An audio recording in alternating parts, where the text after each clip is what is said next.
Hello నమస్తే welcome to podcast ఈరోజు మనతో పాటు ఉన్నారు special guest KGF founder president Jetti Kusum Kumar garu. Sir నమస్తే. నమస్తే అండి. కాంగ్రెస్ పార్టీ నాయకుడు కూడా.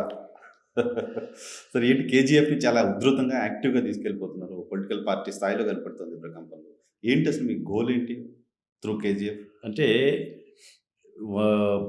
ఒక సంవత్సరాల క్రితం జనవరి 2024లో కేజీఎఫ్ది ఆ పేరు కూడా పెట్టకముందే కొందరు లైక్ మైండెడ్ పెద్దవాళ్ళని కొందరిని పిలిచేసేసి ఇట్లా కొన్ని వందల వేల కమ్మ సంఘాలు ఉన్నాయి రాష్ట్రంలో కానీ, వివిధ రాష్ట్రాల్లో కానీ, వివిధ దేశాల్లో కానీ. వాటన్నిటినీ ఒక ఏకతాటి మీద తీసుకొచ్చేసి ఒక సంఘానికి ఇంకో సంఘానికి మధ్యలో సమన్వయం లేదు, అంతగా సంబంధాలు లేవు. వాటన్నిటినీ ఒక గ్లోబల్ ఆర్గనైజేషన్ కింద, ఒక గొడుగు సంస్థ కింద, ఒక అంబ్రెల్లా ఆర్గనైజేషన్ కింద ఒకటి పెట్టాలి. దానికి ఏం పేరు పెట్టాలి అనేది అడిగితే కొన్ని పేర్లు వచ్చినాయి. అంటే నేను ఏం చెప్పానంటే ఇది వరల్డ్ ఆర్గనైజేషన్ కాబట్టి అది వరల్డా గ్లోబా అనేది పెడదాము. సమాఖ్య, అన్ని సంఘాల సమాఖ్య కాబట్టి ఫెడరేషన్ అయితే బాగుంటుంది అనే దాని మీద అనుకోకుండా ఒక పాపులర్ సినిమా పేరు వచ్చేసింది, కానీ మాకు అసలు అది ఐడియా లేదు. కమ్మ అనేది పెట్టాలి అన్నాను. కొందరు సజెస్ట్ చేశారు కాకతీయ అని కానీ, శాలివాహన అని కానీ, ఇంకేదైనా ఇట్లా పెట్టాలండి అని.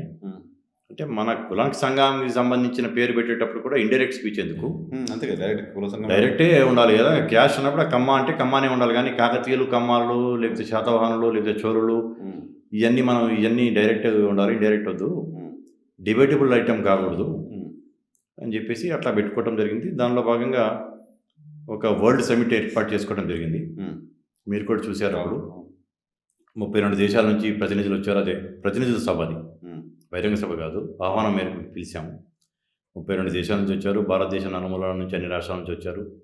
తెలంగాణ ముఖ్యమంత్రి రేవంత్ రెడ్డి గారు వచ్చేసి దాన్ని ప్రారంభించి కూడా కమ్మ అంటే అమ్మ లాంటిదని చాలా అద్భుతంగా మా గురించి మాట్లాడటం జరిగింది. కొందరు పట్టుమని గుప్పటి మంది ఉంటారు వీళ్ళు, కానీ అన్నింటిలో వీళ్ళే పెత్తనం చేస్తుంటారు అని తెలిసి తెలియని జర్నలిస్టులు కావచ్చు, చిన్న చిన్న వాళ్ళు ఎవరో చేసే విమర్శలు ఉన్నాయి. మేము గుప్పటి మంది కాదు, సంఖ్యాపరంగా మేము 2,10,00,000 మంది ఉన్నాము. అంటే భారతదేశ జనాభాలో 1.5%, 140 కోట్ల భారతదేశ జనాభాలో 1.5% ఉన్నాము. 1.5% అనేది చిన్న సంఖ్య కాదు. అది కూడా ఎక్కువ కాన్సన్ట్రేషన్ మా సౌత్ ఇండియాలోనే మేముంది. అది తమిళనాడులో అన్ని రాష్ట్రాల కంటే అందరికంటే ఇప్పుడు మాది 2.1 crores మా పాపులేషన్ నేను చెప్తున్నప్పుడు ఆల్మోస్ట్ ఆల్ 1/3 తమిళనాడులో ఉన్నారు. అవును సార్, అది ఆశ్చర్యంగా అనిపిస్తుంది. మొన్న మీరు తమిళనాడు సభలో మాట్లాడుతుంటే చూసా, 65 లక్షల మంది ఉన్నారు. నేను ఆంధ్రప్రదేశ్ కంటే తెలంగాణ కంటే ఎక్కువ. ఆంధ్ర, తెలంగాణ 2 రాష్ట్రాలు కలిపిన సంఖ్య కంటే కూడా తమిళనాడులో ఎక్కువ. అది మేము అంతకుముందు మాట్లాడటం, ఇప్పుడు కోయంబత్తూరు కానీ, ఆ చుట్టుపక్కల కానీ, విరుదునగర్, తేని, దిండిగల్, మదురై, కోయిల్పట్టి, ఇప్పుడు చెన్నై చుట్టుపక్కల, చెన్నై నగరంలో కావచ్చు, తిరువల్లూరు, తిరుత్తని, అరక్కోణం, చెంగల్పట్టు, కాంచీపురం, మధురాంతకం, ఇట్లా ఏ ప్రాంతంలో చూసినా ఆ ప్రాంతాల్లో అంతా రైతు కుటుంబాలు కాబట్టి ఎక్కువ శాతం మధ్యతరగతి, దిగువ మధ్యతరగతి కుటుంబాలు మావి. బట్ అన్ఫార్చునేట్లీ మాకు రిజర్వేషన్స్ అనేది రావు, అగ్రకులం అనేది రావటం వల్ల.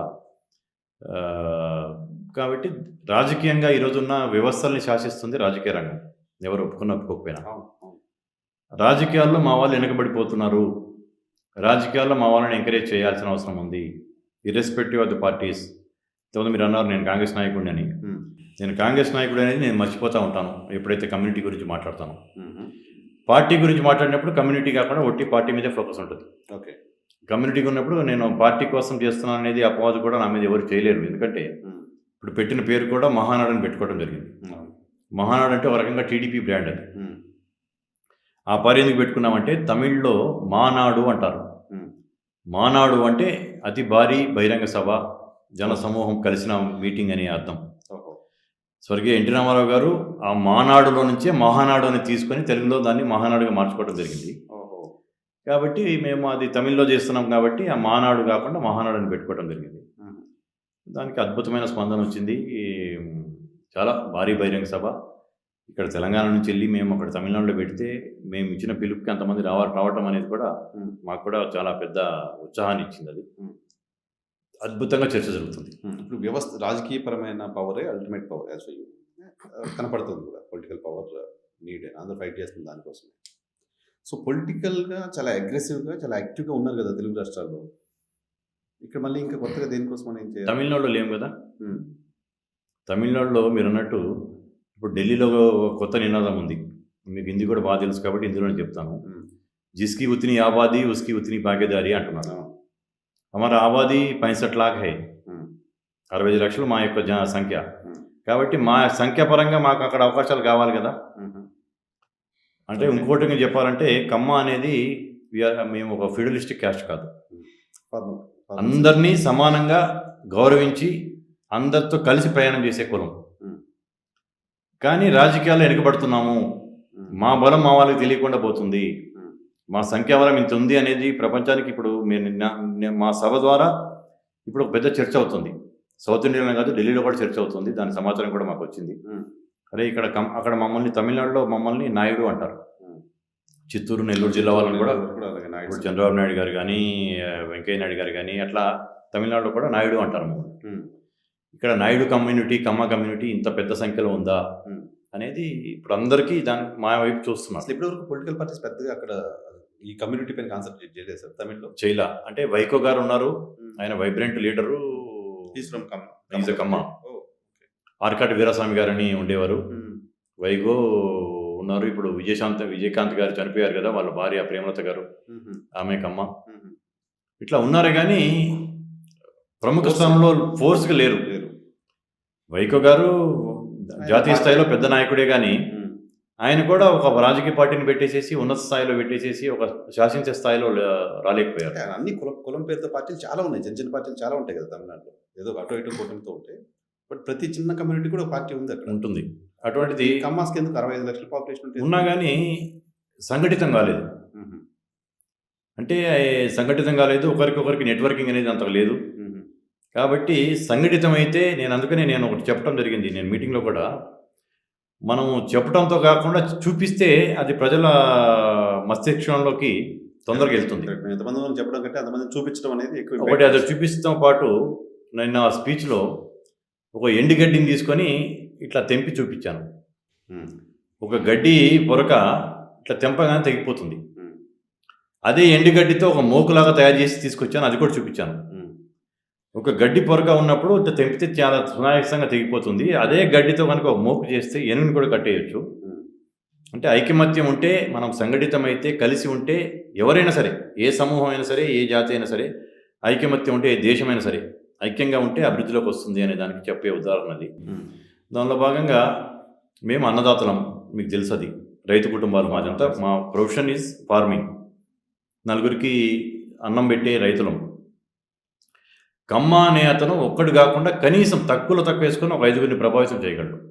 ఎందుకంటే అందరితో బాగుంటాం కాబట్టి, అందరితో కలివిడిగా ఉంటాము, అందరితో చాలా సఖ్యంగా ఉంటాము కాబట్టి అవి 5గురిని ప్రభావితం చేయగలడు. ముఖ్యంగా తమిళనాడులో కమ్మాసే కాకుండా తెలుగు ప్రజలు దాదాపు 30%.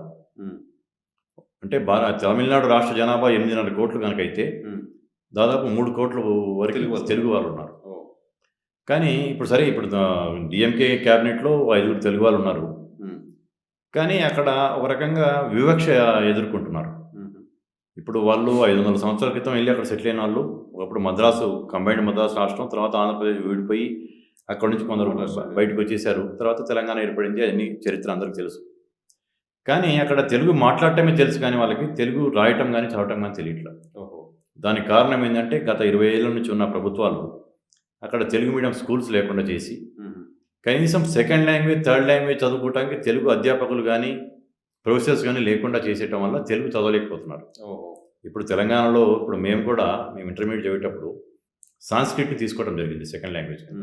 ఎందుకంటే ఈజీ స్కోరింగ్ సబ్జెక్ట్ కాబట్టి చాలామంది అట్లాగే చేసుకుంటుంటారు. అట్లా తీసుకుందామని ఆసక్తి ఉండి మాతృభాష తెలుగు అయి ఉండి తల్లి భాషలో సెకండ్ లాంగ్వేజ్, థర్డ్ లాంగ్వేజ్ చదువుకుందామంటే కూడా చదువుకునే ఛాన్స్ కూడా లేకపోవటం వల్ల కూడా ఇప్పుడు మా సభలో కమ్మ కమ్యూనిటీ కాకుండా, కమ్మ నాయుడుస్ అనేది కాకుండా తెలుగు వాళ్ళందరం కూడా ఇదైతే రేపు రాబోయే అసెంబ్లీ ఎలక్షన్స్లో ఎవరు గెలపాలి అనేది గెలుపోవటంని శాసించే స్థాయిలో మనం ఉన్నాం కాబట్టి. సో తమిళనాడులో ఉన్న మొత్తం 3 కోట్ల మంది తెలుగు వాళ్ళందరినీ కమ్మ కమ్యూనిటీ లీడ్ చేయబోతుందా? దానికి సంబంధించి అంటే కమ్మ కమ్యూనిటీ లీడ్ చేయడం అనేది కాదు, కమ్మ కమ్యూనిటీ తన యొక్క ప్రాతినిధ్యం కోసం అడుగుతుంది. దాంతోపాటు తెలుగు వాళ్ళందరూ కలిసేసి కూడా తెలుగు వాళ్ళ ప్రాతినిధ్యం కావాలి. ఇప్పుడు ఒక అతను వచ్చాడు, అతను తెలుగులో ప్రొఫెసర్ చదువుకున్నాడు. యంగ్ బాయ్, 27-28 ఇయర్స్ ఉంటాయి. కానీ అక్కడ తెలుగు ప్రొఫెసర్స్కి, తెలుగు టీచర్స్కి అక్కడ రిక్రూట్మెంట్ లేదు కాబట్టి అదే కదా. అతను అంత ప్రొఫెసర్గా పిహెచ్డీ చేసి తెలుగులో తమిళనాడులో ఉంటాడు, అరక్కోణంలో ఉంటాడు. అతను నిరుద్యోగిగా మిగిలిపోయాడు. అంటే ఒక చిన్న ఉదాహరణ ఇది. అలాగే మనం ఇప్పుడు జన్మభూమి తమిళనాడు వాళ్ళకి. జన్మభూమిని గౌరవిస్తారు, ప్రేమిస్తారు. అలాగే జన్మనిచ్చిన తల్లి భాషను కూడా ప్రేమిస్తారు కదా! డెఫినెట్గా చదువుకోవడానికి అవకాశాలు లేకపోవటం అనేది దాని మీద కాబట్టి తెలుగు మీడియం స్కూల్స్ కావాలి అనేది. ఇంకొకటి కూడా ఏంటంటే అక్కడ వాళ్ళకి తెలుగు రాయటం రాదు కాబట్టి మదర్ టంగ్ ఏంది అని సెన్సెస్ వాళ్ళు ఎవరైనా వచ్చి అడిగినప్పుడు తమిళం రాయటం జరుగుతుంది ఎక్కువ శాతం మంది తెలుగు వాళ్ళు. దానివల్ల లింగ్విస్టిక్ మైనారిటీ స్టేటస్ కూడా లేకుండా పోతుంది. కనీసం భాష మాట్లాడతారనేది కూడా తెలియకుండా అయిపోతుంది. అంటే 8% తమిళనాడులో లింగ్విస్టిక్ మైనారిటీ కోటా 8% ఉంది. అంటే నిజంగా లింగ్విస్టిక్ మైనారిటీస్ చూసుకుంటే దాదాపు అక్కడ 45-48% దగ్గర దగ్గర ఉంటారు. 50% ఉన్నా కానీ ఆశ్చర్యం లేదు. ఎందుకంటే తెలుగు వాళ్ళతో పాటు మలయాళీస్ ఉంటారు అక్కడ, కన్నడిగాస్ ఉంటారు, ఎంతో కొంత నార్త్ ఇండియన్స్ ఉంటారు. వీళ్ళందరూ లింగ్విస్టిక్ మైనారిటీసే. ఈ శాతం అనేది 8% ఉంది. All combined. అక్కడ తమిళ్ నాకు రాదు అని చెప్పే పరిస్థితులు కూడా ఎవరు ఉండరు, చెప్పడానికి భయపడుతుంటారు కదా.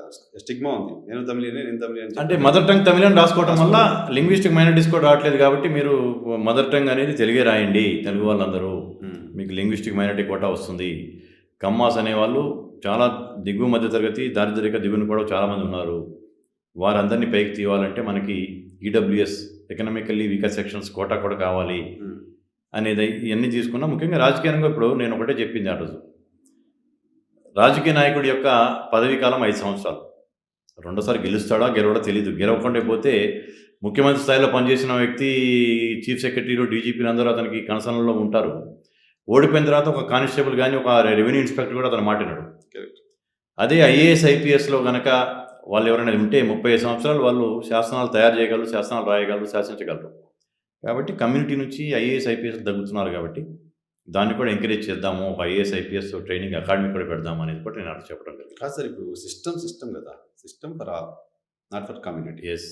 ఇప్పుడు మీ కమ్యూనిటీ వాళ్ళంతా సిస్టంలోకి వెళ్ళడం వల్ల సిస్టంలో ఉన్న వాళ్ళు కమ్యూనిటీకి మాత్రం న్యాయం ఎట్లా చేస్తారు? చట్ట ప్రకారం చేయాలి కదా ఎవరైనా. చట్ట ప్రకారం చేసుకుంటూనే ఇప్పుడు కార్పొరేషన్స్ ఉన్నాయి. ఇప్పుడు కమ్మ కార్పొరేషన్స్ అనేది పెడుతున్నారు, వైశ్య కార్పొరేషన్ పెట్టారు, వేరే అన్ని రకాల కార్పొరేషన్స్ ఉన్నాయి. ఆ కార్పొరేషన్లో నిధులు ఇవ్వకుండా కార్పొరేషన్స్ పెట్టి ఉపయోగం ఏంటి? ఆ కార్పొరేషన్స్కి నిధులు ఇచ్చినప్పుడు ప్రభుత్వాలు ఏదో రాజకీయ పరంగా పెట్టామనేది కాకుండా ఇచ్చినప్పుడే కదా మీకు దాంట్లో ఉన్న లబ్ధిదారులు ఎవరికైనా పవల రుణ వడ్డీకో లేకపోతే 0 వడ్డీకో రుణాలు ఇచ్చేసి వాళ్ళకి జనరేట్ చేయడానికి. అంటే అట్లీస్ట్ వాళ్ళు మీరు అన్నట్టు ఆ సిస్టమ్కి డివేట్ అయ్యి మాకు చేయమని చెప్పేసి ఎవరు చెప్పరు, చెప్పలేము కూడా, రాజ్యాంగం పర్మిట్ చేయదు. కానీ అట్లీస్ట్ ఇప్పుడు మీరు మా వాళ్ళు కనుక అయితే డైరెక్ట్గా మీ దగ్గరికి పోగలరు కదా, పోయి మా కష్టం చెప్పుకుంటే ఎవరో ఒకరికి ఫోన్ చేసి అని చెప్తాడు కదా. ఆ సానుభూతి, ఆ యొక్క సన్నిహితం అయితే ఉంటుంది కదా ఎవరికి వాళ్ళకి, యాక్సెస్ ఉంటుంది. ఇప్పుడు ఏ జాతి ఏ గూటి పక్షులు ఆ గూటికి చేరినట్టు అది అది అది తప్పదు. అది మనం ఎంత అభ్యుదయవాదులు, హేతువాదులు ఎంత మాట్లాడుకున్నా కుల వ్యవస్థను నిర్మూలన చేయడం అనేది భారతదేశంలో సాధ్యం కాదు.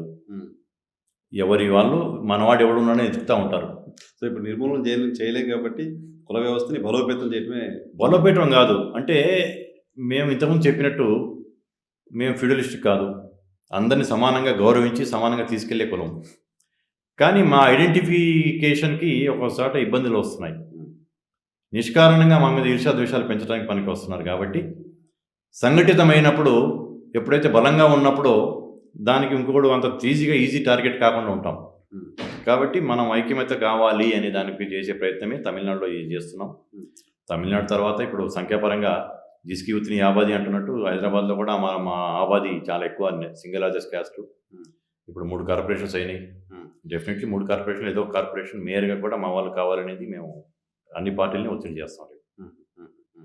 సో మీరు ఇప్పుడు ఐఏఎస్లు ఉంటే చంద్రబాబు నాయుడు గారి అరెస్ట్ని కూడా మీరు ప్రస్తావించారు.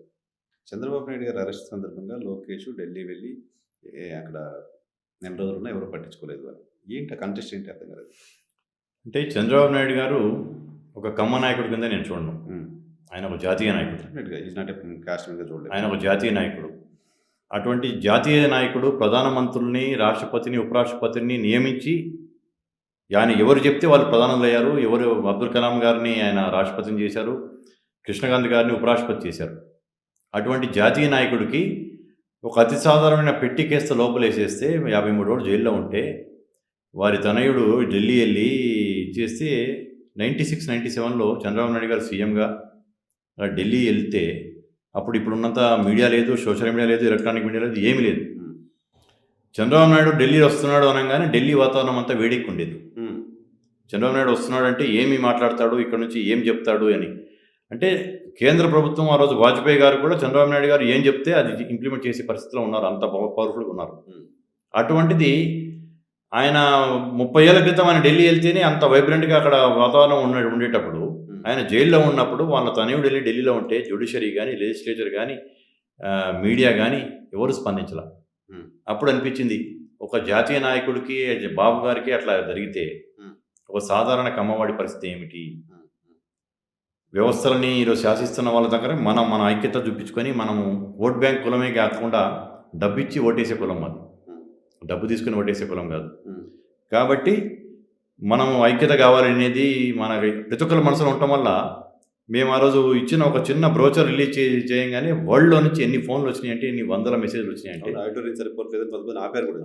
మేము వీడియోలో మీలాంటి మాధ్యమాల ద్వారా దయచేసి ఆహ్వానం ఉన్న వాళ్ళే రండి, ఇది ప్రతినిధుల సభ, దయచేసి అని చెప్పేసి విన్నవించుకోవాల్సి వచ్చింది, అప్పీల్ చేసుకోవాల్సి వచ్చింది, ప్లీడ్ చేసుకోవాల్సి వచ్చింది.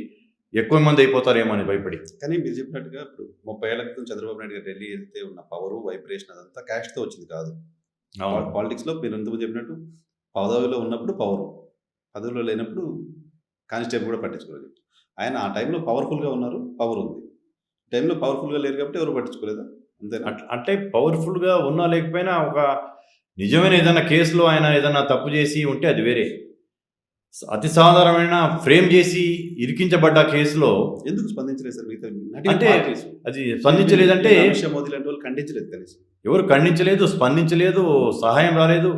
53 రోజులు జైల్లో ఉండి 75 ఏళ్ల వయసులో జైల్లో ఉండి బయటకు వచ్చాడు ఆయన. అంటే ఆ పరిస్థితి ఉంటే, అంటే ఒక కమ్మ అంటే ఇప్పుడు అదే వేరే ఏదన్నా ఒక బలమైన ఓట్ బ్యాంక్ ఉన్న కులము ఏదన్నా ఉంటే ఆ కుల నాయకుడిని ముట్టుకుంటామో ఈ కులం ఏమన్నా ఇరిటేట్ అవుతుందేమో, ఈ కులం వాళ్ళు మనకు వ్యతిరేకం అవుతారేమో అని ఒక భయం ఉంటుంది.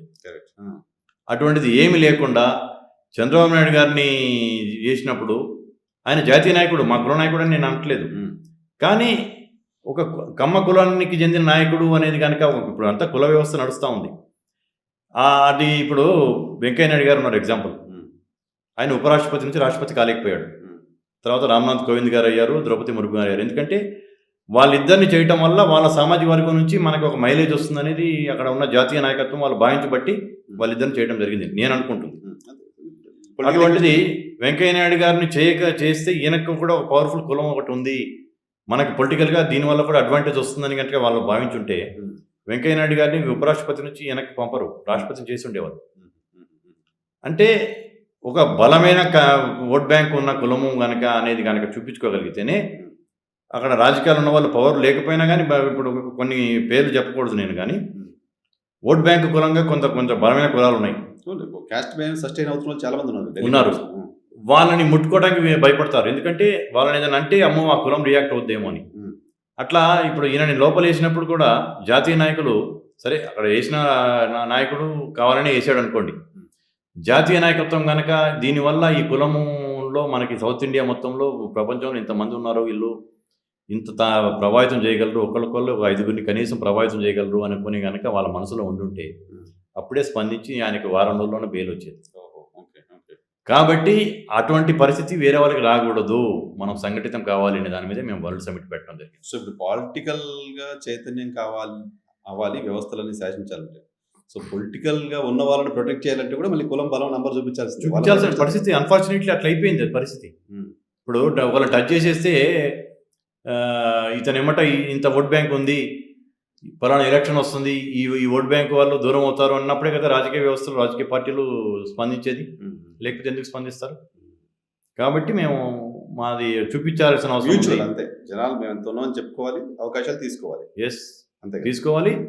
ప్లస్ నేను చెప్పడం జరిగింది ఒకటి, తమిళనాడులో రాష్ట్రం నుంచో అభివృద్ధి చెంది సినీ నటుడిగా ఉన్నత స్థాయికి వచ్చి తర్వాత తెలుగుదేశం పార్టీ స్థాపించి నందమూరి తారక రామారావు గారు చేసి కూడా ఆ తమిళనాడు ఆ ప్రాంతం మీద ఉన్న ప్రేమతో నీటి ఎద్దడి ఉందని చెప్పేసి తెలుగుగా తీసుకెళ్ళి ఈ రోజుల్లో ఒక టీఎంసీ కోసం కూడా కోర్టులోకి వెళ్ళి కొట్టుకుంటున్నారు రాష్ట్ర ప్రభుత్వాలు.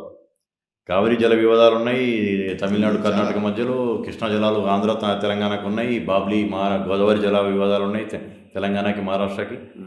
అటువంటి టైంలో ఆయన అటువంటి తెలుగుగా చెప్తే ఆయన తీసుకెళ్తే ఔదార్యంతో ఉదారంగా అప్పుడున్న రాజకీయ నాయకులు కూడా ఎవరు దాన్ని అడ్డుకోవాలి. ఎందుకంటే అటువంటి స్టేచర్ ఉన్న లీడర్స్ ఉండేవాళ్ళు.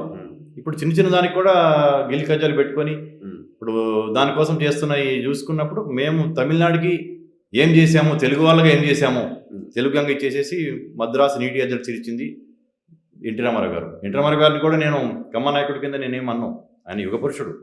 ఆయన పార్టీ పెట్టి సంచలనం చేసి ఆయన బీసీలకి ఎంతో తీసుకొచ్చి రాజకీయంగా పైకి తెచ్చిన నాయకుడు ఎవరంటే ఈ రోజుల్లో కమ్మాస్ ఎంతైతే ఆయన ఆదరిస్తారో దానికంటే ఈక్వల్గానో దానికంటే ఎక్కువగానో వెనుకబడిన తరగతుల వాళ్ళు ఆయన ఆదరిస్తున్నారు, గౌరవిస్తున్నారు. కాబట్టి నేను అది కూడా మెన్షన్ చేయడం జరిగింది. Political platform Telugu Desam party BCs కదా, పార్టీ ఎమర్జ్ అయిన తర్వాత బీసీలకి ఎక్కువ అవకాశం.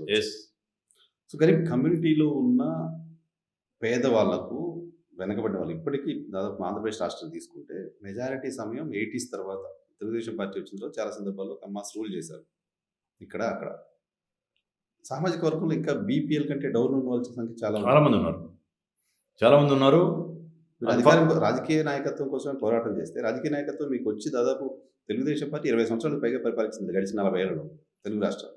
మరి ఇంకా కమ్యూనిటీ అప్లిఫ్ట్ ఎందుకు అవ్వలేదు అంటే ఇంతకుముందు మీరే ఒక మాట అన్నారు, ఐఏఎస్ ఐపీఎస్లు వాళ్ళు ఒక సిస్టంలో పనిచేస్తారు, మీ వాడు ఉన్నంత మాత్రానే మీకెట్లా మేలు జరుగుద్ది అని ఒక మాట మాట్లాడారు.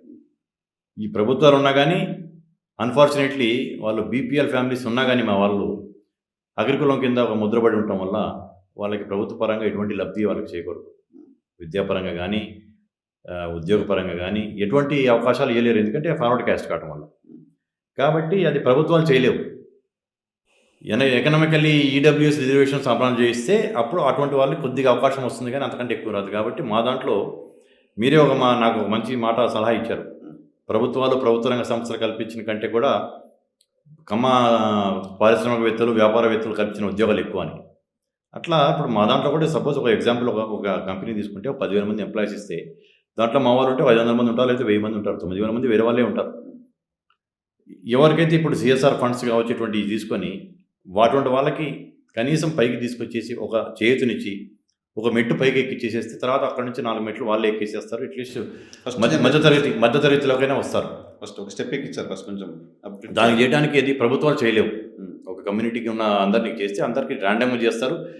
దాంట్లో మాకు వచ్చే శాతం చాలా చాలా తక్కువ వస్తుంది. ఇప్పుడు మానవ సేవే మాధవ సేవ అంటారు. మా వాళ్ళకి మేము సేవ చేసుకుంటే దేశానికి చేసినట్టే, సమాజానికి చేసినట్టే. వాళ్ళు ఒక కుటుంబం అభివృద్ధి అయితే ఆ కుటుంబంతో పాటు ఒక 5 మంది కాకుండా 10 మందికి మేలు జరుగుతుంది. అన్న పాయింట్ కూడా అదే. పొలిటికల్ ఫైట్, పొలిటికల్ ప్రాతినిధ్యము వీటన్నిటి కోసం ఓకే, బట్ క్రింది స్థాయిలో ఉన్న వాళ్ళని పైకి తీసుకురావడం కోసం కూడా కార్యాచరణ ఉండాలి కదా. దానికి కూడా కార్యాచరణ పెడుతున్నాము. ఈ 1.5 year బ్యాకే అనుకున్నాం, కానీ అప్పుడు కొన్ని కారణాల కార్యక్రమం చేయాల్సి, కానీ నెక్స్ట్ అకాడమిక్ ఇయర్ నుంచి సీరియస్గా దాని మీద విద్యాపరంగా కావచ్చు, ఆరోగ్యపరంగా కావచ్చు, వేరే ఏమేమి చేయగలమో దాని మీద కొందరు పెద్దలందరితో, రిటైర్డ్ ఐఏఎస్ ఐపీఎస్ చాలామంది ఉన్నారు మా వాళ్ళు, మేధావులు, మంచి వాళ్ళ ఒక మంచి పర్సనాలిటీసు, సమాజంలో ఒక పేరు ప్రఖ్యాతలు గాంచిన వాళ్ళు ఉన్నారు. అటువంటి వాళ్ళందరితో కూడా మాట్లాడటం జరుగుతుంది. వాళ్ళందరినీ కలిపి ఒక కమిటీలాగా వేసేసుకొని దాని ద్వారా ఇటువంటి సేవా కార్యక్రమాలు కూడా చేస్తాం. ఒక చిన్న క్వశ్చన్ గ్లోబల్ గురించి అడిగి తర్వాత మన తెలంగాణ పాలిటిక్స్ వద్దాం. వెంకయ్య నాయుడు గారు రాష్ట్రపతి కాకపోవడానికి కారణం కులం ఐక్యంగా లేకపోవడం. అంటే ఈ కులం ఇంత ప్రభావితం చేయగలిగిన కులం ఉంది, సౌత్ ఇండియాలో వీళ్ళ శక్తి ఉంది అనేది ఢిల్లీలో ఉన్న వాళ్ళకి తెలియకపోవడం, ఐక్యం లేకపోవడం అనేది కాదు. ఈ కులం యొక్క బలం అనేది ఢిల్లీలో ఉంది, ఢిల్లీలో పెత్తనం చేస్తున్న శాసిస్తున్న వాళ్ళకి తెలియకపోవడం అని నేను అనుకుంటున్నాను, నా వ్యక్తిగత భావన. సో ఆ కారణంగా అవకాశం మిస్ అయి ఉంటుంది. అదే కనుక ఈయనకు చేయటం వల్ల పొలిటికల్గా ఇంత మైలేజ్ వస్తుంది మనకి అని అనుకుని ఉండుంటే డెఫినెట్లీ ఆయన అయ్యి ఉండేవాడు. నేను అనుకున్నమాట, తప్పు కూడా కావచ్చు ఉన్నారు కాబట్టి మీకు ఒక అజంప్షన్. రైట్. తెలంగాణ రాజకీయాల్లో కమ్మ కమ్యూనిటీకి సంబంధించిన ఎగ్జిస్టెన్స్ ఉందా సార్? తెలంగాణలో కూడా దాదాపు 23 లక్షల మంది ఉన్నాం మేము. అంటే తెలంగాణ రాష్ట్ర జనాభాలో 5.5% ఉన్నాం. బట్ దీంట్లో మా వాళ్ళది మీరు ఇప్పుడు కాంగ్రెస్ నాయకులు కాదు, కమ్మ గ్లోబల్ ఫెడరేషన్ అధ్యక్షుడు. సో నిజాయితీగా మాట్లాడు. ఎస్, నేను ఎగ్జిస్టెన్సీ ఉందని అడుగుతున్నా, అవకాశాలు లేదు, అసలు ఎగ్జిస్టెన్సీ ఉందని అడుగుతున్నా. డెఫినెట్గా ఉంది కావటం వల్ల 23 లక్షల మంది అనేది ఇట్స్ బిగ్ నెంబర్ కదా. Hmm. మా యొక్క సంఖ్యాపరంగా పాలిటిక్స్ లో ఎగ్జిస్టెన్సీ అంటున్నాను. పాలిటిక్స్ లో ఎగ్జిస్టెన్స్ అనేది బాగా తక్కువ అయిపోతుంది. అది ఇప్పుడు పేరు చెప్పడం బాగుండదు, భావ్యం కాదు కూడా. మాలో 1/10 జనాభా ఉన్న ఓ సామాజిక వర్గం తెలంగాణ అసెంబ్లీలో 13 మంది ఎమ్మెల్యేలు ఉన్నారు. మా వాళ్ళు 3 ఉన్నారు, 4 ఉన్నారు, 4 నుంచి 3కి 3కి పడిపోయింది. అంటే రాజకీయాల్లో ఎక్కువ యువకులు రావాలి, మేధావులు రావాలి. వచ్చేసినప్పుడే దానికి వ్యవస్థల్ని, ఈ వ్యవస్థ భ్రష్టు పట్టిపోయిన వ్యవస్థ, రాజకీయ వ్యవస్థ అని చెప్పేసి యువకులు, చదువుకునే యువకులు, క్యారెక్టర్ ఉన్న వాళ్ళు, ఫ్యామిలీ బ్యాక్గ్రౌండ్ ఉన్న వాళ్ళు రాకుండా ఉండటం కూడా ఈ రాజకీయాలకి ఇప్పుడు ఏదైతే వాళ్ళు వ్యతిరేకించి ఈర్షపడటం కాదు, అసహించుకునే వ్యవస్థలో ఎవరైతే వస్తున్నారో మజిల్ పవర్, మనీ పవర్, వాళ్ళు రాకుండా నిజంగా ప్రజాస్వామ్యబద్ధంగా అన్ని బాగుండాలంటే మేధావులు, యువకులు బయటికి రావాలి. అది ఇప్పుడు రాట్లాచి ఈ రాజకీయంగా మనకెందుకు రాజకీయంగా మనకెందుకు అనుకుంటున్నారు. ఈ సాఫ్ట్వేర్ వాటిలో సాటిస్ఫై అయిపోతున్నారు. కాబట్టి ఓటింగ్ శాతం కూడా పట్టణాల్లో అంత తక్కువగా 40% పడిపోవడానికి కారణం ఏంటంటే ఆసక్తి లేకపోవడం. వీళ్ళందరూ వచ్చినప్పుడే, రాజకీయాల్లోకి వచ్చినప్పుడు వ్యవస్థను శాసించగలరు, వ్యవస్థను బాగు చేయగలరు. కమ్మ సామాజిక వర్గం కూడా తెలంగాణలో రాజకీయంగా రావాల్సినంత అవకాశాలు రాలేకపోవటం జరుగుతుంది. ఇప్పుడు ఒక రకంగా చెప్పాలంటే ఒక రాజకీయ పార్టీ అధ్యక్షులను కూడా 30 జిల్లాలు ఇస్తే ఒక జిల్లా కూడా లేదు. అంటే కింద నుంచి కూడా లేకుండా ఏదో ఎలక్షన్ వస్తే పిలిచేసి 4 పెద్దల్ని పిలిచేసి, కుల సంఘంలో ఉన్న వాళ్ళనో లేకపోతే రాజకీయాల్లో ఉన్న 2-3 పిలిచేసి వాళ్ళని కూర్చోబెట్టేసేసి వాళ్ళని చూపించేసేసి వీళ్ళకి ఏదో చేసాము, మర్యాద చేసామని వాళ్ళకి ఆ రోజు ఏదో ఇది చేసి గౌరవించినట్టు చేసేసి ఓట్ బ్యాంక్ వేసుకుంటున్నారు. కానీ నష్టపోతుంది దానివల్ల. కాబట్టి దాన్ని కొంచెం ఇక్కడ హైదరాబాద్లో కూడా మేము గట్టిగా మా యొక్క సంఖ్యాబలాన్ని చూపించే ప్రయత్నంలో కూడా ఉన్నాం. రేపు రాబోయే జిహెచ్ఎంసీ ఎలక్షన్స్లో, మేయర్ ఎలక్షన్స్లో ఎక్కువ శాతం సీట్లు మాకు కావాలి అని ఇప్పుడు ఆసక్తి గల యువకులు బయటకు వస్తున్నారు. నిలబడటానికి డివిజన్స్లో పనిచేసుకుంటున్నారు. కాబట్టి హైదరాబాద్లో కూడా మా ఓటు శాతంతో పాటు మా యొక్క పదవులు కూడా పెంచుకోవడానికి అన్ని పార్టీలు మేము చూపిస్తే కానీ అర్థం కాదు. కాబట్టి తమిళనాడు యొక్క ప్రకంపనలు డెఫినెట్లీ హైదరాబాద్లో ఉంటాయి, కర్ణాటకలో కూడా దాని ప్రభావం పడుతుంది. సో హైదరాబాద్లో నేను మాట అంటాను, తెలంగాణ రాజకీయాల్లో కమ్మ సామాజిక వర్గానికి రాజకీయ ప్రాతినిధ్యం విషయంలో అన్యాయం జరిగింది అని ఒప్పుకుంటారా? డెఫినెట్లీ ఒప్పుకుంటాను. అన్యాయం జరిగింది. ఇంకా జరగకుండా చేయాలంటే మాది బలం ఇంత అని చూపించాల్సిన అవసరం ఉంది. పాలకులకి కనువిప్పు కావాల్సిన అవసరం ఉంది. 23 లక్షల జనాభా అంటే not a small number Telangana లాంటి రాష్ట్రంలో. సో బలమైన కమ్యూనిటీ, గొంతున్న కమ్యూనిటీ, వెళ్తున్న కమ్యూనిటీ, ఐడెంటిఫికేషన్ ఉన్న కమ్యూనిటీ. సో అటువంటి మీకు కూడా 120 ఎమ్మెల్యే, 119 ఎమ్మెల్యేలు కనీసం ఒక 5-10 స్థానాలు ఇచ్చే పరిస్థితిలో ప్రధాన రాజకీయ పార్టీలు ఎందుకు లేకుండా పోతుంది? లేకపోవటం అంటే రాజకీయ పార్టీలు మమ్మల్ని ఒక డబ్బు ఇచ్చే కులం కింద మీరు ఫండ్ చేయాలంతే. మాకు డబ్బు ఇచ్చే కులం కింద డబ్బు తీసుకుంటాము, మీ దగ్గర డబ్బులు తీసుకుంటాము, మీ ఓట్లు మాకు వేస్తారు, మీతో మంచి తీయగా 4 మాటలు మాట్లాడతాం అనుకుంటున్నారే. కానీ అట్లా కుదరదు. ఇక తీయగా మాట్లాడండి, మాతో గౌరవించండి, మమ్మల్ని అభిమానిస్తున్నట్టు బయటకు చూపించుకోండి. కానీ నిజంగా కూడా మాకు మేలు జరగాలి. ఇక మేము ఇటువంటి పైన మెరుపులకి మేము లొంగం అనేది నేను గట్టిగానే దాన్ని నిర్ణయించుకోవచ్చు. ఏంటి అన్యాయం చేశాం కమ్మ సామాజిక వర్గానికి? సరే, ఈ ప్రభుత్వంలో వచ్చిన తర్వాత మాట్లాడే మాట, ఈ పార్టీ కాబట్టి ఇబ్బంది ఉంటే ఉండొచ్చు, వాళ్ళు చెప్తున్న మాట. ఓ రాజ్యసభ ఇచ్చాం, ఓ మంత్రి ఉన్నారు క్యాబినెట్లో, ఇంకా ఏంటి ప్రాతినిధ్యం? అంటే ఎమ్మెల్యేలు 3 కదా ఉంది. మీకు రేపు పొద్దున రాబోయే మున్సిపల్ చైర్మన్స్లో ఎంతమంది అవుతారు చూద్దాం. అట్లీస్ట్ ఇప్పుడు ఖమ్మం, నల్గొండ, నిజామాబాద్, హైదరాబాద్ ఎలక్షన్ జరగలేదు. కానీ ఈ జిల్లాలో అయితే ప్రభావం బాగానే ఉంది కదా మాది. ఎంతమంది అవుతారో, ఎంతమంది ఇస్తారో రాజకీయ పార్టీలు చూద్దాం. ఎందుకు ఇవ్వలేకపోయారు? ఇప్పుడు Khammam take it for granted. Khammam parliament స్థానం ఉంది. ఖమ్మం పార్లమెంట్ స్థానం చాలా కాలంగా కమ్మ సామాజిక వర్గానికి సంబంధించిన వాళ్ళు ఎలక్ట్ అవుతూ వస్తున్నారు. సో మన అధికార పార్టీ అక్కడ ఎందుకు కన్సిడర్ చేయలేదు కమ్మ సామాజిక వర్గాన్ని? అదే నేను అంటుంది. ఏ పార్టీ అనేది నేను మాట్లాడను కానీ, ఏ పార్టీ అని మాట్లాడను కానీ మమ్మల్ని ఒక వీళ్ళకి ఏం చేసినా మా ఎమ్మటి ఉంటారులే, వాళ్ళకి వేరే ఆప్షన్ లేదు, వాళ్ళు మా ఎమ్మటి ఉంటారులే, వీళ్ళకి ఏం చేయకపోయినా సరే ఏదో ఎలక్షన్ ముందు వచ్చేసేసి 4 మంచి మాటలు మాట్లాడేసేసి వాళ్ళ గురించి ఏదో మాట్లాడేసో లేకపోతే ఎన్టీ రామారావు గారి గురించి కొంచెం పొగిడినట్టు మాట్లాడేస్తేనో సరిపోద్దేమో అనుకునే భావన కలుగుతుంది కొందరికి. అది తప్పు. లేకపోతే ఈ సమాజం గనక ఐకమత్యమై సంఘటితమయ్యి ఇది చేస్తే ఏదైనా చేయగలరు అనేది చూపించకపోతే పాలకులకి ఒక రకమైన చిన్న భయం అనేది లేకపోతే కూడా ఎవరిని పట్టించుకోరు. నోటితో తీయటి మాటలే కాదు, చేతులతో ఏం చేస్తున్నాం అనేది కూడా చూపియాలి అనేది నేను రేపు చూపించబోతున్నాం మేము. సో జిహెచ్ఎంసీ ఇప్పుడు టార్గెట్ చేయబోతున్నారు. జిహెచ్ఎంసీలో ప్రభావం చూపిస్తారు. ఏంటి బహిరంగ సభ పెడతారా? భారీ బహిరంగ సభ పెడతాం. పెట్టేసేసి అమర ఆబాది ఇది మేము ఇంతమందిని మిగతా వర్గాలని, ముఖ్యంగా వెనుకబడిన వర్గాలని అన్నదమ్ములుగా భావించి వాళ్ళని తీసుకెళ్లే సమాజ వర్గం మాది. దానికి చరిత్ర గత 40 ఏళ్ళ నుంచి చరిత్ర చెప్తా ఉంది. కాబట్టి మేము అందరితో కలుస్తాం. మాది ఫ్యూడలిస్టిక్ క్యాస్ట్ కానే కాదు. మాకు ఫ్యూడల్ భావాలు లేనే లేవు. అందరినీ వరుసలతో కూడా మామ అని అదని, ఇప్పుడు నా సంగారెడ్డి మా కొమ్మలు ఉన్నాయి. నా ల్యాండ్ చుట్టుపక్కల అంతా రెడ్డిస్. అందరూ వచ్చేసేసి బావ అంటుంటారు, మామ అంటుంటారు. ఊర్లో అట్లే ఉంటుంది. ఆప్యాయతలతో మెలుగుతూ ఉంటాం.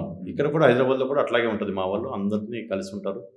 సేవా కార్యక్రమాలు అందరితో పాటు కలిసి పంచుకుంటుంటాం. అందరి దగ్గరికి వెళ్తుంటాం. కాబట్టి మాకు హైదరాబాద్లో మాకు ఇక తీయటి మాటలు చెప్తే మాత్రం అది నేను ఒప్పుకునే పరిస్థితిలో లేను. మా సమాజం ఒప్పుకునే పరిస్థితిలో లేదు. కాబట్టి వాళ్ళకి నేను ఇంకా వాళ్ళని ఎడ్యుకేట్ చేయబోతున్నాను. నేను ఏంటంటే ఎంత షేర్ కావాల్సి ఉంటుంది సార్? ఇప్పుడున్న అసెంబ్లీలో ఎంతమంది ఎమ్మెల్యేలు ఉండాలి, ఎంతమంది ఎంపీలు ఉండాలి? అంటే కనీసం ఎంత తక్కువ వేసుకున్నా కానీ తెలంగాణలో మేము ఒక 7-8 మంది ఎమ్మెల్యేలు అయితే ఉండాలి కదా. ఓ 2 మంత్రులు ఉండాలి కదా. 10% పాపులేషన్ ఉన్నారు. 5.5% ఉంటాం. 5.5%. ఓకే. మేము ప్రభావితం చేసే వాళ్ళు కూడా ఉన్నారు కదా. ఇప్పుడు మాకంటే ఇంకో సామాజిక వర్గం ఒక 0.5% ఎక్కువ. వాళ్ళు ఎంతమంది ఎమ్మెల్యేలు ఉన్నారు? దాదాపు 40 మంది పైన ఉంటారు. ఇంకొక మాలో 1/10 ఉన్న సామాజిక వర్గం కూడా 13 మంది ఎమ్మెల్యేలు ఉన్నారు. ఎందుకు తగ్గుతున్నాం మేము? అంటే ఈ పాలకులు వీళ్ళకి ఏం చేస్తే సరిపోదు కదా అని. ఇప్పుడు ఒక రాజకీయ పార్టీ జిల్లా అధ్యక్షులు 35 అధ్యక్షులు ఒకటి కూడా ఇలా. అది నేను మాట్లాడిన టైంలో మాట్లాడిన చోట మాట్లాడతా గట్టిగా దాని మీద. సో నిజానికి ఈ కమ్యూనిటీ తెలుగుదేశం పార్టీకి అసోసియేట్ అయిన కమ్యూనిటీగా ఉంది. ఎవరెవరైనా కాదన్నా మెజారిటీ తెలుగుదేశం పార్టీకి అసోసియేట్ అయిన కమ్యూనిటీగా ఉంది. దాన్ని బిలీవ్ చేయాలి. ఉమ్మడి రాష్ట్రంలో లేకపోయినా తర్వాత రాను ఫస్ట్లో పార్టీ స్టార్ట్ చేసినప్పుడు లేకపోయినా తర్వాత అట్లా ఎమర్జ్ అయింది. ఆ పార్టీ లేనప్పుడు, ఆ పార్టీ ఎగ్జిస్టెన్స్ ఇక్కడ లేనప్పుడు, నేను మొన్న ఖమ్మం మున్సిపల్ ఎలక్షన్ జరుగుతున్నప్పుడు ఖమ్మంలో 4-5 మున్సిపాలిటీస్తో మాట్లాడితే తెలుగుదేశం పార్టీ నుంచి సిపిఎం పార్టీ నుంచి సిపిఐ నుంచి పోటీ చేసిన వాళ్ళు తెలుగుదేశం జెండా వేసుకొని తిరుగుతున్నారు. వాటిలో కాంగ్రెస్ నుంచి పోటీ చేసిన వాళ్ళు తెలుగుదేశం జెండా వేసుకొని తిరుగుతున్నారు. బీఆర్ఎస్ నుంచి పోటీ చేసిన వాళ్ళు తెలుగుదేశం కండ వేసుకొని తిరుగుతున్నారు. అందరు అభ్యర్థులు భుజాల మీద తెలుగుదేశం పార్టీ కండ అవుతుంది. తెలుగుదేశం పార్టీ అభ్యర్థి లేడు అక్కడ. సో తెలుగుదేశం పార్టీని ఓన్ చేసుకుంటున్న కమ్యూనిటీగా ఉన్న వాళ్ళంతా ఎవరికి ఓటేయాల్సిన పరిస్థితి ఉంటుంది? అంటే స్థానిక పరిస్థితుల్లో ఎవరైతే బాగుంటారో, ఇప్పుడు ఎందుకంటే లోకల్ బాడీ ఎలక్షన్స్ అనేది ఎక్కువ స్థానిక పరిస్థితులు, రాష్ట్ర పరిస్థితులను బట్టి ఉండవు. ఆ వార్డు మెంబర్గా ఎవరైతే బాగుంటాడు అనే దాని మీద కొంచెం ప్రభావం ఉంటుంది. అంటే టీడీపీ ఇక్కడ అధికారంలో లేకపోయినా, ఆల్మోస్ట్ ఆల్ చాలా మార్జినలైజ్ అయిపోయినా కానీ ప్రతి ఒక్కళ్ళు ఆ జెండా కండ వేసుకుంటారు. ఎందుకంటే ఆ సామాజిక వర్గం కోసం చూపించుకోవడానికి. అట్లా చూపించుకోవటం అనేది కాదు. ఇవ్వాలి, మాకు అవకాశాలు ఇవ్వాలి, మాకు రావాల్సిన హక్కు, మాకు రావాల్సిన భాగస్వామ్యం, మాకు ఏదైతే మేము ఎలిజిబిలిటీ ఉందో, మాకు ఏదైతే హక్కుగా మాకు రావాలో అది ఇవ్వాలి. కానీ కండవ వేసుకోనో లేకపోతే ఎన్టీ రామారావు గారికి విగ్రహానికి పూలమాల వేసో చేస్తే సరిపోదు. దాన్ని అట్లా ఇప్పుడు అంతకుముందు కూడా అట్లాగే ఉంది. కానీ ఇప్పుడు కమ్యూనిటీలో పెద్ద చర్చ జరుగుతుంది.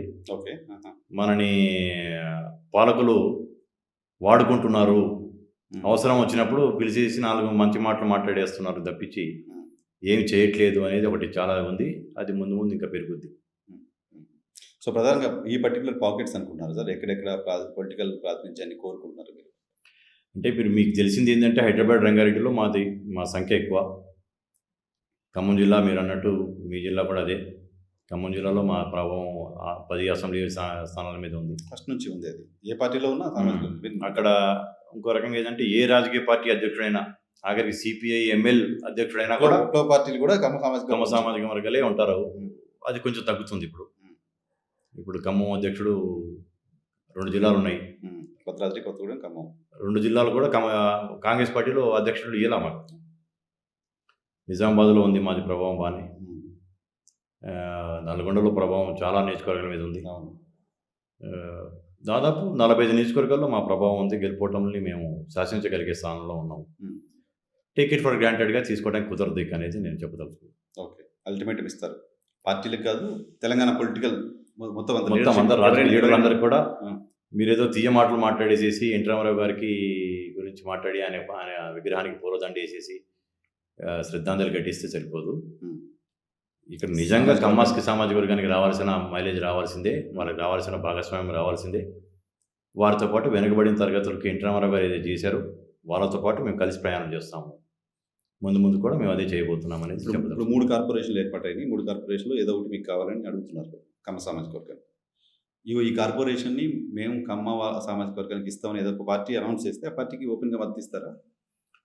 అప్పుడున్న పరిస్థితుల్లో ఓపెన్గా ఇచ్చేసేసి, ఇప్పుడు సపోజ్ ఒక కార్పొరేషన్ ఉంది, ఆ కార్పొరేషన్లో 100 డివిజన్స్ ఉన్నాయనుకోండి, మేయర్ ఇస్తామని చెప్పడంతో పాటు కనీసం ఒక 7, 8, 10 డివిజన్స్ మాకు ఇస్తేనే కదా అంతే కదా. మేము నమ్మేది. ఉన్నప్పుడు డెఫినెట్గా మేము అలా స్టాండ్ చేసుకున్నప్పుడు మా సామాజిక వర్గం పలానా వాళ్ళు ఇచ్చారు. ఇప్పుడు తమిళనాడులో కూడా అడగడం జరిగింది, నన్ను విలేకరులు అడగడం జరిగింది. ఈ కేజీఎఫ్ ఇంత పెద్ద, మీరు తెలుగు వాళ్ళు 3 కోట్ల మంది అంటున్నారు, కమ్మాస్ 65 లక్షల మంది అంటున్నారు కదా, ఏ రాజకీయ పార్టీకి అనుకూలంగా మీరు ఉంటారు అంటే ఇంకా నిర్ణయించుకోలేదు. మాది మహానాడు అయిపోయిన తర్వాత మళ్ళీ అందరం కలిసి కూర్చొని ఏ రాజకీయ పార్టీ మాకు ఎక్కువ అవకాశాలు కల్పిస్తుంది, ఏ రాజకీయ పార్టీ కనీసం డిప్యూటీ సీఎం, ఎందుకంటే సీఎం స్థాయికి ఎదిగిన నాయకులు లేరు అక్కడ కాబట్టి, కనీసం డిప్యూటీ సీఎం, మంత్రి, మంచి శాఖలు, ఎమ్మెల్యే అవకాశాలు ఇప్పిస్తుందో చూసుకొని అప్పుడు ఆ లైన్ తీసుకుంటామని చెప్పడం జరిగింది. హైదరాబాద్లో కూడా మీరు అన్నట్టు ఏ రాజకీయ పార్టీ అయినా ఒక రాజకీయ పార్టీ స్పందిస్తే మిగతా రాజకీయ పార్టీలు కూడా ఆ లైన్లోకి వచ్చేస్తాయి. ఇప్పుడు బీఆర్ఎస్ పార్టీ మేము మేయర్ ఇస్తాం, సామాజిక వర్గంతో మాకు ఓటు ఏంటంటే 10 కార్పొరేషన్లు మేయర్ ఇస్తామని, లేదు కాంగ్రెస్ పార్టీ, లేదు భారతీయ జనతా పార్టీ, అలా ఎవరిచ్చినా వాళ్ళతో ఒకరు ఇస్తే మిగతా వాళ్ళు కూడా ఇక తప్పదు కదా. ఎందుకంటే మాకు ఇచ్చినప్పుడు మా ఓట్ బ్యాంకింగ్ ఎక్కువ ఉన్నప్పుడే ఇస్తారు. ఇప్పుడు షేర్లింగపల్లి అసెంబ్లీ ఉంది ఎగ్జాంపుల్, 1,10,000 ఓట్లు కమ్మ సామాజిక వర్గని. కుతుబుల్లాపూర్ ఉంది, దాదాపు 70,000 పైన ఉంటారు. ఎల్బీ నగర్ ఉంది, దాదాపు 60,000 పైన ఉంటారు. కుకట్పల్లి ఉంది, దాదాపు 50,000 దగ్గర ఉంటారు. అట్లా ఉప్పల్ ఉంది, జూబ్లీ హిల్స్ ఉంది, ఖైరతాబాద్ ఉంది. ఇట్లా చాలా నియోజకవర్గంలో మాకు గణనీయమైన ఓట్ బ్యాంక్ ఉంది మాకు. సనత్ నగర్ కూడా, సనత్ నగర్ కానీ ఇవన్నీ కూడా. కాబట్టి రాజకీయ పార్టీలకి ఏదో మళ్ళీ ఎన్టీ రామారావు గారిని పొగడో లేకపోతే ఇంకేదో చేస్తే కూర్చునే పరిస్థితి పొగడండి, బట్ ఆ కమ్యూనిటీకి కూడా అవకాశాలు ఇవ్వండి. అంతే. ఎన్టీ రామారావు గారిని పొగడండి, ఆయన యుగ పురుషుడు. ఒక కమ్మ సామాజిక వర్గం కాదు, తెలుగు ప్రజలకి అంతకుముందు మద్రాసి అనేవాళ్ళు మనని. తెలుగు అనేది ఒక ఐడెంటిఫికేషన్ కూడా లేదు. ఆయన ఎన్టీ రామారావు గారు పార్టీ పెట్టి, తెలుగుదేశం పార్టీని పెట్టి, నేను తెలుగుదేశం వాడిని కాదు, నేను కాంగ్రెస్ నాయకుడు. మీరు చెప్పినట్టు నేను 4వ తరం కాంగ్రెస్ వాడిని. తెలుగు వాళ్ళకి ఒక గుర్తింపు తెచ్చింది నాయకుడు ఆయన. దాంతోపాటు వెనకబడిన వర్గాలకి ఎంతో రాజ్యాధికారం ఇప్పించిన నాయకుడు ఆయన. ఆయన గురించి పొగడండి, తప్పులేదు. బట్ మాకు కావాల్సింది చేయండి, ఆయన పొగిడితేనే సరిపోదు అనేది మీరు అన్నట్టు. పొగిడితేనే సరిపోదు, మాకు కావాల్సిందే. హమారా హిస్సా హమ్కు చాహియే. చివరిగా సార్ కంక్లూడ్ చేస్తా, తెలంగాణలో ఈ కర్ణాటక వెళ్ళి మాకు ఇంత పాపులేషన్ ఉంది, 8 కోట్ల మందిలో 60 లక్షల మంది మేము ఉన్నాం, 6% తమిళనాడులో మాకు డిప్యూటీ సీఎం ఇవ్వాల్సిందే అని అడిగారు. అక్కడ మీకు అంత రాజకీయ నాయకత్వం లేదు కాబట్టి ముఖ్యమంత్రి అడగట్లేదు, డిప్యూటీ సీఎం అడుగుతున్నాం. బట్ తెలంగాణలో కమ్మ సామాజిక వర్గానికి ముఖ్యమంత్రి స్థాయి నాయకులు ఉన్నారు. తెలంగాణలో కమ్మ సామాజిక వర్గానికి ముఖ్యమంత్రి స్థాయి నాయకులు ఉన్నారు, ఏ పార్టీ అయినా కావచ్చు.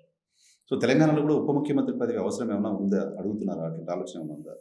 అంటే తెలంగాణలో ఉన్న నాయకులు ఒకటే రాజకీయ పార్టీలో ఉండి, ఒకటే రాజకీయ పార్టీలో నాయకులు ఎదిగిన నాయకులు కాదు. అది కంట్రవర్సీ అయితే అవ్వచ్చు, నేను చెప్పిన మాటలు మీకు. అవకాశాల కోసం పార్టీలు మారిన నాయకులు ఉన్నారు. వాళ్ళకి ఇప్పుడు నేనున్నాను, నేను గర్వంగా చెప్పగలను, I'm the stake holder of the party. డెఫినెట్గా నేను వతందారుని అని చెప్పగలను. I do agree. అట్లా వేరే నాయకులు చెప్పలేరు కాబట్టి వాళ్ళకి ఆ స్థాయి రాదు, ఆ స్థాయిలో రాదు. ప్లస్ కమ్మ సామాజిక వర్గం కూడా తెలంగాణలో ఇప్పుడు వేరే ఇంకొక సామాజిక వర్గం లాగా ఇది మా రాష్ట్రము, మాది, మేము ఇక్కడ ఉన్నదే మేము శాసించడానికి అనే ఆలోచన రాదు కూడా కమ్మ సామాజిక వర్గం. అది ఒక రకంగా మా మెజారిటీ అందరి మూలాలు అక్కడ ఆంధ్రాలో ఉంటాం. ఇక్కడికి వచ్చి ఇక్కడ పుట్టి పెరిగినా, మా నెక్స్ట్ తరాలు ఇక్కడ పుట్టి పెరిగినా కానీ ఒక రకంగా ఆ సంఘటితం కాకపోవటం, రాజకీయాల్లో మనం కావాల్సిందే, మనకి ముందుకు రావాల్సిందే అనే ఆసక్తి చాలా తక్కువ మందికి ఉండటం, మనం అడిగితే సాధించగలం అనే ఒక నమ్మకం కూడా లేకపోవటం వల్ల జరుగుతుంది, కానీ రాను రానులో పెరుగుతుంది. పెంచడానికి నేను పనిచేస్తాను. అంత మాత్రం పాపులేషన్ ఉంది కాబట్టి ఆ అవసరం లేదా అంటున్నా. ఆ రెస్పెక్ట్ చేయాల్సిన అంటే అవసరం అది ఆ స్థాయిలో ఎదిగిన నాయకులు కూడా లేరు. లేదు. ఓకే. నేను చెప్తున్న నాయకులంతా పర్టికులర్ పార్టీలో ఎదిగిన నాయకులు కాదు అనేది మీ పాయింట్. కాదు ఒకటి, వాళ్ళకంత ధైర్యంగా వచ్చేసి నాకు ఇది కావాలని అడగలేరు వాళ్ళు. ఉమ్, నేనున్నాను, ఉమ్, నాకు రాష్ట్ర రాజకీయాలు ఆసక్తి లేదు, ఉమ్, నాకు జాతీయ రాజకీయాలు నా ఆసక్తి. ఉమ్, సరే, ఎప్పటికైనా మా నాయకుడు అక్కడ ప్రధానమంత్రి అయితే నేను కూడా ఏదో అవుతాను. ఉమ్, కాకపోతే నేను కూడా ఏం కాలేకపోవచ్చు. బట్ నాకున్న గౌరవం, నాకున్న ఇది ఉంది, ఉమ్, పార్టీలో ఉంది, బయట కూడా నాకుండే గౌరవం, ఉమ్, అది నేను మెయింటైన్ చేసుకుంటాను. ఉమ్, ఉమ్, ఉమ్. సో ఆ అర్హత ఉంది కానీ ఆ స్థాయి నాయకత్వం పార్టీలో ఎదగలేదు, అన్ఫార్చునేట్లీ ఎదగట్లేదు. ఉమ్, ఇప్పుడు తెలంగాణలో మంత్రులుగా ఇద్దరు నాయకులు, పెద్ద నాయకులు చేశారు. ఉమ్, ఇప్పుడు ఒక ఆయన ఉన్నాడు, ఇంకొక ఆయన ఆల్మోస్ట్ రిటైర్మెంట్ స్టేజ్లో ఉన్నారు. ఉమ్. నెక్స్ట్ లెవెల్ లీడర్షిప్ అనేది పెరగల, వాళ్ళు పెంచలా. కరెక్ట్. నెక్స్ట్ లెవెల్ లీడర్షిప్ పెరిగేసేసి ఎదిగితే ఆటోమేటిక్గా మీరు అన్నట్టు డిప్యూటీ సీఎం స్థాయి కావచ్చు, సీఎం స్థాయి కావచ్చు, పెరిగే అవకాశాలు ఉండేయేమో. ఎదగనీయకుండా ఉండటం వల్ల ఇప్పుడు సడన్గా ఓవర్ నైట్ లీడర్ తయారు కాలేడు. లీడర్ తయారు కావాలంటే ఒక 20 ఏళ్ళు పడుతుంది ఒక లీడర్ తయారు కావాలంటే. కానీ అలా కాదు కదా కృష్ణ గారు.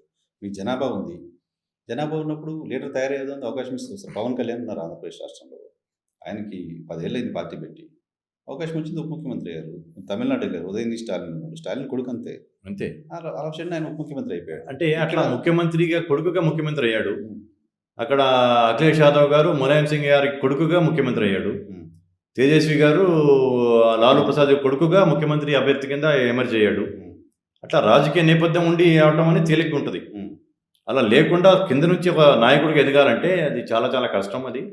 అది ఓన్లీ పాపులారిటీ కావాలి. ఎన్టీ రామారావు గారికి ఉంది ఆ పాపులారిటీ, సినీ గ్లామర్ ఉండటం, ఆయనకున్న పాపులారిటీ ఉండటం, ఐడెంటిఫికేషన్ ఉండటం వల్ల ఆయన రాగలిగాడు. కానీ అది అంత ఈజీ కాదు. ఒక నాయకుడు ఎదగాలంటే ముఖ్యంగా ఎమ్మెల్యేగా పర్ఫార్మెన్స్ చూపించుకోవాలి, మంత్రిగా చూపించుకోవాలి. వారితో పాటు వివిధ వర్గాలు, ఇదే ఒక వర్గం చేసుకుంటేనే నాయకుడు కాలేడు. అన్ని వర్గాలను తీసుకెళ్ళగలగాలి, అన్ని వర్గాల్లో నమ్మకం, అభిమానం పెంచుకోగలగాలి. ఆ స్థాయిలో అంతకుముందు ఉన్న మా ఇక్కడ ఈ తెలంగాణలో ఉన్న మా నాయకులు వేరే వాళ్ళని ఎదగనిలా. మీ నాయకులే మీ వాళ్ళు వేరే వాళ్ళని అంటే ఎదగడానికి అవకాశం కల్పించలా. వాళ్ళ వరకే ఉన్నారు కానీ వేరే వారికి అవకాశం కల్పించలేకపోవడం వల్ల ఇన్సెక్యూరిటీ వస్తుందా ఏమో, అది వాళ్ళని అడగాలి. అది దానివల్ల సెకండ్ లెవెల్ లీడర్షిప్ అనేది లేకుండా పోయింది. ఇప్పుడు నేను అందుకే అంటుంది, జిహెచ్ఎంసీలో ఇప్పుడు మాకు కనీసం ఈ 300 డివిజన్స్ 3 దాంట్లో కలిపేసి ఒక 100 డివిజన్స్ మైనార్టీ వర్గాల డామినేషన్ ఉంటుంది అనుకోండి, 70-80 వరకు. అలా కాకుండా ఒక 200 డివిజన్స్లో కనీసం ఒక 20-25 డివిజన్స్ 30 డివిజన్స్ మేము మా నాయకత్వాన్ని మేము పెంచుకోగలిగితే, కార్పొరేటర్గా నిలబడి గెలిపించుకోగలిగినా, లేకపోతే బలంగా పోటీ చేసినా, నెక్స్ట్ అసెంబ్లీ ఎలక్షన్స్ కల్లా వాళ్ళే ఒక పిల్లర్స్ లాగా తయారైపోయి నెక్స్ట్ ఎలక్షన్ ఇంకా 3 ఏళ్ళకి జరిగిపోయే ఎలక్షన్స్లో బలంగా ఎదగడానికి ఆస్కారం ఉంటుంది. ఆ యొక్క బీజం నేను వేయబోతున్నాను ఈసారి. ఎంతమంది ఐఏఎస్ ఐపీఎస్ని తయారు చేయాలనేది కేజీఎఫ్ లక్ష్యం. అంటే నేను అన్నట్టు మాది రైతు కుటుంబం, రైతు మనస్తత్వం, మరీ పెద్ద పెద్ద ఆలోచనలు రైతుకు రావు. ఓ డాక్టర్లు ఇంజనీర్లు అయితే సరిపోద్దేమో అనుకునే ఒక టర్మ్ నుంచి ఇప్పుడు డాక్టర్లు కూడా కష్టపడాల్సి వస్తుందేమో, సాఫ్ట్వేర్ ఇంజనీర్లు అయిపోతే చాలే, లైఫ్ సెటిల్ అయిపోతుంది, సుఖంగా ఉంటారు అనుకునే స్థాయికి మారుతుంది. కష్టం వదిలేసి కంఫర్ట్స్కి వెళ్ళిపోతున్నారు. అది కాకుండా ఐఏఎస్ ఎందుకు చదువు, మనకు తెలివితేటలు ఉన్నాయి, కష్టపడే తత్వం ఉంది, గైడెన్స్ కూడా దొరుకుతుంది మనకి కావాలి అనేది అనుకున్నప్పుడు, అట్లా 100 మంది అనుకుంటే 100 మందిలో ఒక 2 అయినా తయారవుతారు. అది అనుకోవడానికి ఇది చేయాలి. మీకు ఇంకో మాట చెప్పాలి. 1911లో కృష్ణా జిల్లా కోతవరం అనే గ్రామంలో మొట్టమొదటి కమ్మజన మహాసంఘం స్థాపించారు మా పూర్వీకులు. 1911లో అంటే స్వాతంత్రానికి 36 ఏళ్ల ముందు. అంటే మా వాళ్ళు ఎంత దార్శనికులు, ఎంత గొప్పవారని చెప్పడానికి ఆ ఉదాహరణ చెప్తున్నాను మీకు. ఆ రోజు వాళ్ళు చేసిన తీర్మానం ఏంటంటే, అది చదివితే నాకు కూడా ఒళ్ళు పులకలించిపోయింది. అంటే ఎంత గొప్ప వాళ్ళ, ఎంత దూరదృష్టి ఉన్న వాళ్ళ మన పూర్వీకులు అని చెప్పేసి అనిపించింది. వాళ్ళు చేసిన తీర్మానంలో 30 కోట్ల భారతీయుల్ని, ఆ రోజు భారతదేశ జనాభా 30 కోట్లు, 30 కోట్ల భారతీయుల్ని, 30 లక్షల ఆంగ్లేయులు, ఆ రోజు ఉన్న యూకే జనాభా 30 లక్షలు, ఎక్కువ కాలం పరిపాలించలేరు.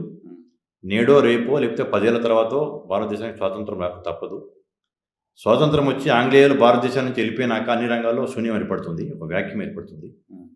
మన వాళ్ళు విద్యారంగంలో విద్యాబుద్ధులు చేపి కొన్ని దాంట్లో మెలుకులు కనుక సాధిస్తే కొన్ని రంగాల్లో, అప్పుడు మన జాతి ముందడుగు వేస్తుందని చెప్పేసి ఆ రోజు వాళ్ళు 1911లో కృష్ణా జిల్లా కౌతవరంలో తీర్మానం చేసి విద్యాలయాలు, వసతి గృహాలు అంతా రైతు కుటుంబాలు. ఉమ్, మా తాతగారు జట్టి అంజయ్య గారు భూస్వామి. ఉమ్, మా ముత్తాత ఆయనకి ఏం చెప్పాడంటే, ఉమ్, నువ్వు ఏదైనా దస్తావేజ్ కొనుక్కుంటే, దస్తావేజ్ అంటే డాక్యుమెంట్, వేలిముద్ర వేస్తే అవమానంగా ఉంటుంది, కనీసం నీ సంతకం చేర్చుకో అని చెప్పారట. ఉమ్, అంటే కష్టపడి భూములు కొనుక్కుంటా వెళ్ళారు. పంట రాగానే వచ్చే డబ్బులతో పక్కన కలిసే భూమి ఉంటే ఒక అరెకరమో ఎకరమో కొనుక్కుంటా అట్లా పెరిగినాయి మా ఈ ఆస్తులు. ఉమ్, అది వేలిముద్ర వేస్తే అవమానం కొనుగోలు ఉంటుందయ్యా, నువ్వు సంతకం నేర్చుకో అంటే మా తాతగారు అంజయ్య వ్రాలు అని రాసేవాళ్ళు. వ్రాలు అంటే అవును. అంజయ్య అని ఆయన ఆ సంతకం పెట్టడం వచ్చు ఆయనకి. ఉమ్, అటువంటిది మా నాన్నగారు MA LLB చేశారు 1940లో. ఓ, ఉమ్, అంత మేధావి. అదంతా ఎందుకు అంటే ఈ 1911లో మా వాళ్ళు వేసిన బీజం. ఓకే, ఓకే, ఆహా. ఇప్పుడు అమెరికాకి వెళ్ళారు, ఇంత శాసిస్తున్నారు, సిలికాన్ వ్యాలీని శాసిస్తున్నారు. సత్యనారాయణ లాంటి వాళ్ళు మైక్రోసాఫ్ట్ ఇంటర్నేషనల్ CEOగా వెళ్ళారు. ఉమ్, ఇటానికి కారణం ఏంది? డాక్టర్లుగా వెళ్ళి ఎంతో ఇది చేస్తున్నారు. ఉమ్, దానికి ఆ రోజు వాళ్ళు వేసిన బీజమే కారణం అని చెప్పి నమ్ముతా. అంటే అంత దార్శనికులు మా వాళ్ళు అని చెప్పేసి చెప్పడానికి. ఉమ్, ఇప్పుడు మనం వేసామనుకోండి, ఇది IAS IPS కావాలని ఒక ఉద్యమంలాగా తీసుకొచ్చామనుకోండి, ఉమ్. ఇంకా 5 ఏళ్ళకో 10 ఏళ్ళకో ఇద్దరో ముగ్గురు నలుగురో తయారవుతుంటారో అట్లా పెరుగుతూ ఉంటుంది. ఎఫర్ట్స్ పెట్టుకుంటూ పోతే పీరియడ్ ఆఫ్ టైం నెంబర్ పెరుగుతుంది. Right sir, all the very best. JHMC ఎలక్షన్లో మీ ప్రభావం పెరగాలని కోరుకుంటున్నాం. All the very best. Thank you Narasimha గారు. ది కుసుమ్ కుమార్ గారితో స్పెషల్ పాడ్కాస్ట్ చూసాను.